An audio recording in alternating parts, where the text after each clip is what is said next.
फिलिस्तीनी संगठन हमास के 7 अक्टूबर को इजराइल पर किए गए अचानक हमलों ने पूरी दुनिया को झकझोर दिया था। इन हमलों के बाद हमास के दूसरे नंबर के नेता यहया सिनवार का नाम एक बार फिर चर्चा में है। इजराइल को यहया सिनवार की तलाश है। इजरायली अधिकारियों ने सिनवार को बुराई का चेहरा बताया है और गाजा पर इसे और इसके गुर्गों को खत्म करने की कसम खाई है। आइए जानते हैं कि कौन है सिनवार और इजरायली सेना को क्यों इसकी तलाश है। यहया सिनवार आतंकी संगठन हमास का दूसरे नंबर का नेता है। 1962 में जन्मा सिनवार दक्षिण गाजा के खान यूनिस शहर में पला बढ़ा।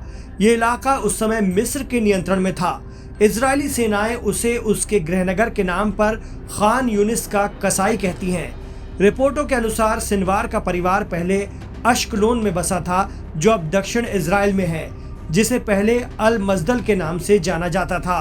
1948 में इजराइल ने अश्कलोन पर नियंत्रण कर लिया, जिसके बाद सिनवार के परिवार को गाजा में स्थानांतरित होना पड़ा। सिनवार के पास गाजा में इस्लामिक विश्वविद्यालय से अरबी अध्ययन में स्नातक की डिग्री है। बता दें कि सिनवार ने कुल मिलाकर लगभग 24 साल इजरायली जेल में बिताए हैं। उसे पहली बार 1982 में विध्वंसक गतिविधियों के लिए गिरफ्तार किया गया था।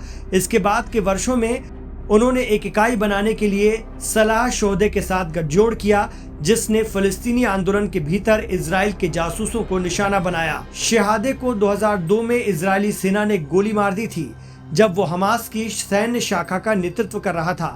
1987 में हमास की स्थापना के बाद सिनवार हमास में चहेता बन गया। 1988 में सिनवार को 2 इजरायली सैनिकों और 4 फिलिस्तीनियों की हत्या में उनकी भूमिका के लिए गिरफ्तार किया गया था। अगले वर्ष उसे 4 आजीवन कारावास की सजा सुनाई गई।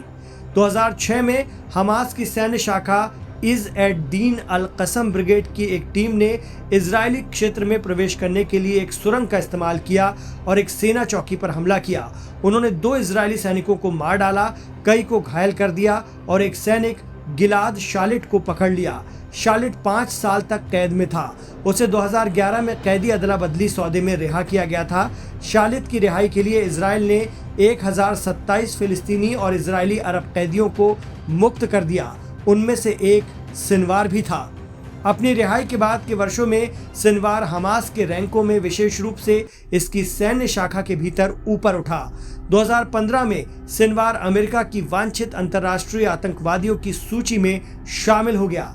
अमेरिकी विदेश विभाग के एक दस्तावेज में सिनवार को आतंकवादी घोषित करने की घोषणा करते हुए कहा गया कि उसे हमास की सैन्य शाखा इज़्ज़ेदीन अल कसम ब्रिगेड के अग्रदूत की स्थापना में उसकी भूमिका के लिए जाना जाता है।